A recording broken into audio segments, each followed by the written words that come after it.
एक 9 साल के बच्चे ने अमिताभ बच्चन की फिल्म देखी अग्निपथ, जिसमें अमिताभ विजय दीनानाथ चौहान बने थे। वो फिल्म देखने के बाद वो बच्चा रात भर सो नहीं पाया, परेशान हो गया। परेशान इस बात से कि फिल्म में अमिताभ बच्चन की मौत हो जाती है। उसने सोचा कि अगर मैं होता तो किसी तरह से उनको जिंदा कर देता, भगवान से दुआ मांगने लगा।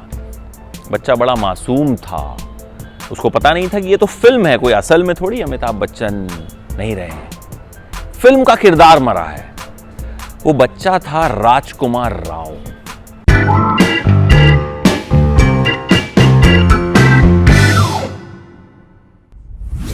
बचपन से ही फिल्में देखने का जबरदस्त शौकीन, पूरे परिवार के साथ वीसीआर पर फिल्में देखा करता। गुड़गांव में पैदाइश हुई, वहीं पले बड़े, और परिवार जो था वो ठीक ठाक था, मिडिल क्लास था।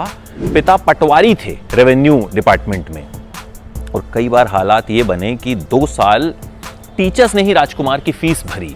तो कह सकते हैं कि बहुत ज़्यादा अमीर परिवार से नहीं थे, बहुत ही मिडिल क्लास परिवार से थे। लेकिन फिल्में देखने का शौक जो है वो बचपन से था। तो स्कूल में भी ड्रामा वगैरह किया करते थे, डांस किया करते थे। उसके बाद कॉलेज में आर्ट्स ले ली, दिल्ली के आत्माराम कॉलेज से पढ़ाई की। साथ ही साथ मंडी हाउस में श्री राम सेंटर से 2 साल का डिप्लोमा किया एक्टिंग का, थिएटर का।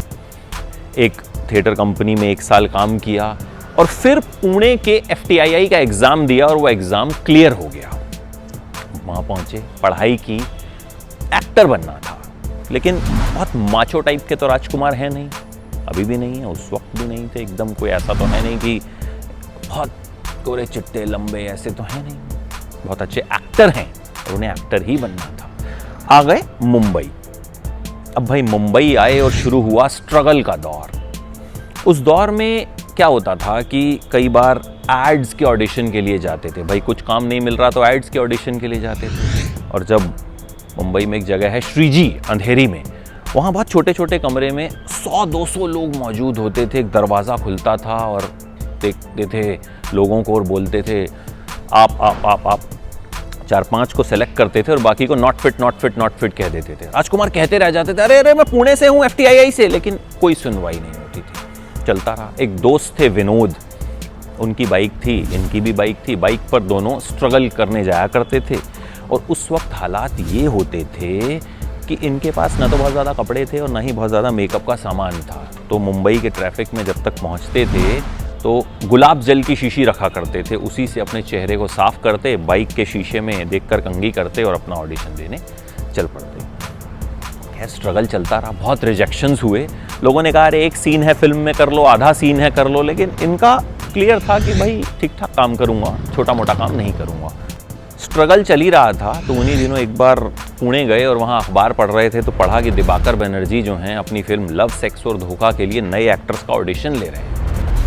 लगा मौका अच्छा है, मुंबई आ गए, दिवाकर बनर्जी के ऑफिस गए। वहाँ जाके पता चला कि भाई यहाँ ऑडिशंस नहीं होते हैं, अतुल मोंगिया हैं कास्टिंग डायरेक्टर, उनसे कांटेक्ट करना होगा, फलाना ऑफिस है। वहाँ अपनी शोरील दे दी, 5 मिनट की बड़ी अच्छी सी शोरील बना के लेके गए थे। उसमें खूब मार्शल आर्ट्स ये वो सब चीज़ें डाली थी उन्होंने।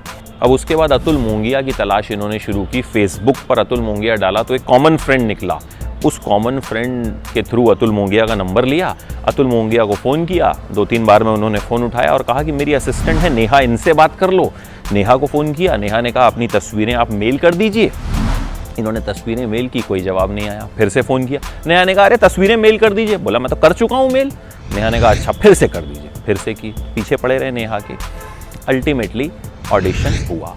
अब जब ऑडिशन के लिए गए तो ये ब्रीफ था कि दिल्ली का एक माचो टाइप का लड़का है, तो राजकुमार उसी तरह से ड्रेसअप होकर गए। तो वहाँ जाकर दिवाकर बनर्जी ने कहा कि कुछ और नहीं पहनने के लिए। अब उनको लगा कि यार ज़्यादा कपड़े वपड़े तो हैं नहीं मेरे पास। खैर जो था उसमें ऑडिशन दे दिया। उस वक्त भाई इतने ना कपड़े थे ना कुछ थे, इनको तो लगा बड़ा माचो कैरेक्टर है तो ऐसे बन के जाना चाहिए।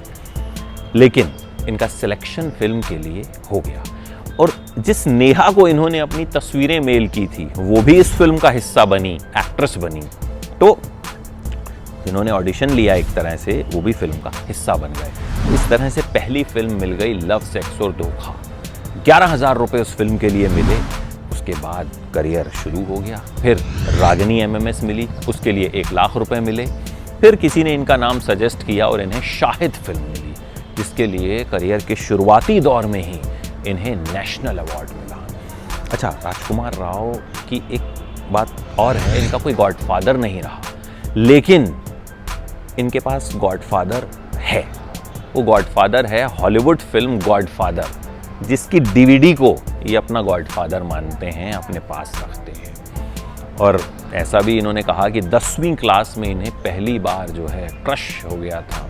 हालांकि उसका कुछ अंजाम नहीं निकला और बात खत्म हो गई, लेकिन फिल्मी करियर राजकुमार का ज़बरदस्त चला।